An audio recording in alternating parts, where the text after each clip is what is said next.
Welcome to part 2 of our 15 Papa video. Please be sure to check out part 1, and as always, leave comments and questions below, and let's go ahead and get started. We're just going to do a general short scope of what you should expect to know and learn in the course.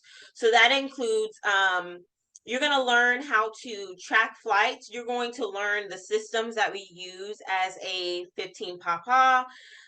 And then you are going to be able to process flight plans. You're going to be able to understand the format that we use in general to be able to process paperwork and to really ensure that the mission is going to be successful. So we can't get into greater detail because some of the things that we learn are classified information. Now, a clearance for a 15 Papa is going to be a secret clearance. So that meaning that you will have to qualify for that. So just, be sure that you do your research to make sure that if you want to be a 15 Papa, that you make sure that you have the credentials to be able to pass a secret clearance, right? By the way, we are both active duty. So there's obviously National Guard, there's Reserve, but we do it full time. So this is our like bread and butter. I don't know if you have anything else to add, Cooper. So what I was gonna add was about the course is I can tell you what your first course is going to be. The first course you're gonna learn is what's called METARs. In other words, you're gonna learn about some weather. Okay. Now I will say, and remember how I said earlier that I didn't study for none of the tests? I didn't study, but I paid close attention to this particular course because I was always told that this is a course that a lot of people fail and have to restart, and it's on the first one. That and then the second one is called CAFERS, which is basically where it's basically like an administrative programming system where we keep track of a lot of things that go on in aviation. And you gotta learn how to use the system. And a lot of people fail. And it's on the second week of the course and you fail, now you get sent back. But yeah. Yeah, so you just want to pay attention. But I mean, it's not hard stuff at all. I promise it is not hard stuff. As long as you pay attention and do what you're supposed to do, then you're fine. You will also learn how to take and also create flight plans, which is also called 1801s that we like to call them. Yeah. And yeah. Yep. You'll also learn radio terminology, how to talk properly over radio. If a emergency per se happens where you have a emergency landing for an aircraft, or you have in a deployment environment where our troops are being attacked in any manner and someone gets hurt or soldiers have to be saved on the battlefield, you are going to learn the details on to how to be the operational piece in the background to get that that critical mission complete. So those are some things that you'll learn. So your job is really important and you really have to understand that. And being a 15 Papa can be very fun, but are also like in a place where depending on the unit that you go to, you can be also tasked with like maybe things that you don't want to do, like administrative stuff. So if you are someone that knows what you want, make sure before you go to your duty station, maybe not your first, but after you finish your first tour, so your first duty station, once you head to your second duty station, make sure you reach out to your branch manager, do the research in regards to the bases that you would want to go to, type of units that you'd want to be in to help delegate what type of tasking you're going to be doing, because every base that you go to and every unit that you go to is going to be different. You're going to be doing similar things per se, depending on where you're at.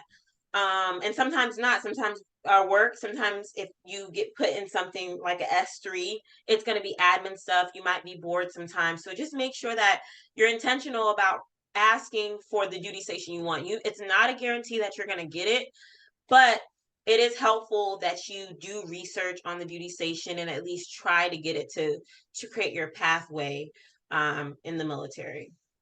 What she means by helping individuals on the battlefield when they do get hurt is called a Medevac. And that is one thing that you learn while you're in AIT there as a 15 Papa, as an aviation operations specialist, that you are responsible for, which is the number one priority and goal of your job is to be able to know how to receive a medevac, how to relay that information and launch the medevac crew to get that individual, get that patient recovered safely and safely transported to the hospital and keeping track of that flight. It's called a medevac. And 8 out of 10 times, everybody that finishes AIT, most of them go to Korea, go to South Korea, because South Korea has the largest aviation brigade in the all of the across the United States Army. It's the largest one there. So what that means is that a lot of people will go and a lot of people leave at the same time. It's only a year rotation if you don't have kids. So that means they're constantly needing people. That's why a lot of 15 Papas, your first duty station will most likely be Korea. Okay. So question then, thanks for adding that, by the way. Was there anything else that you wanted to add before we move on? Nah, no, that's it. Okay. All right.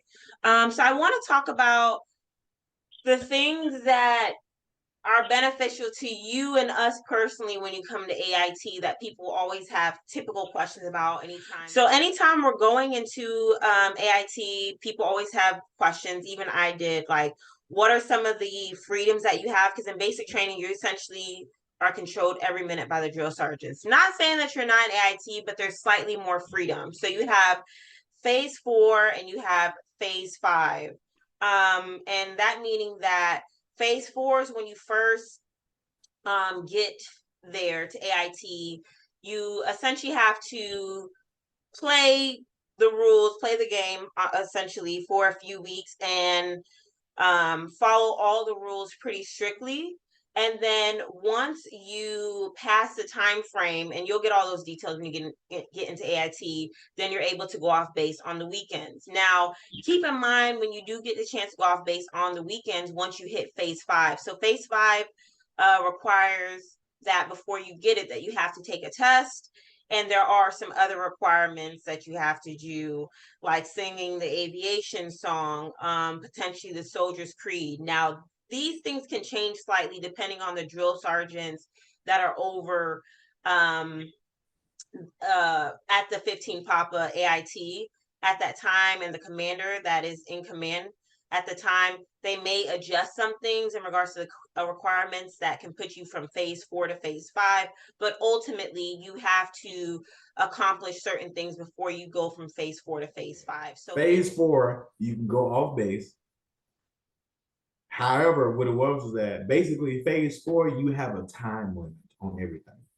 So you have a morning formation, and then you have another formation for lunch.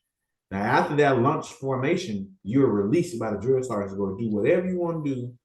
You can go off base or whatever until 2000, or it's 20 or 18. No, I want to say it was like 16 or 1700, because then that's when they had the evening formation.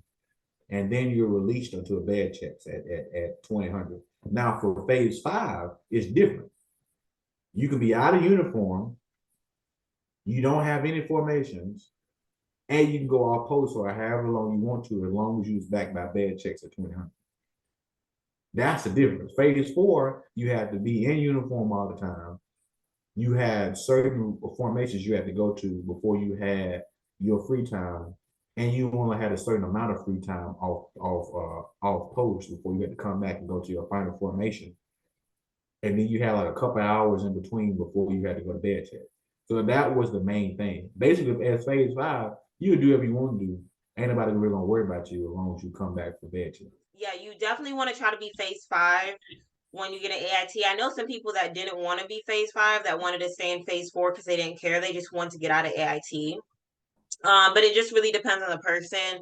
But if you are somebody like likes your freedom and likes to go about and just is kind of like me, then you definitely want to get phase 5 as soon as you possibly can. But there is a limit as to when you can pick up for phase 5. So just keep that in mind. we have to stop here, but guess what? There's going to be a part 3 to this video, and this is a full on series. Please be sure to go back and watch part 1 if you have not already, and like, subscribe, and comment below, and I will see you guys on the next video for part 3. All right, bye, y'all.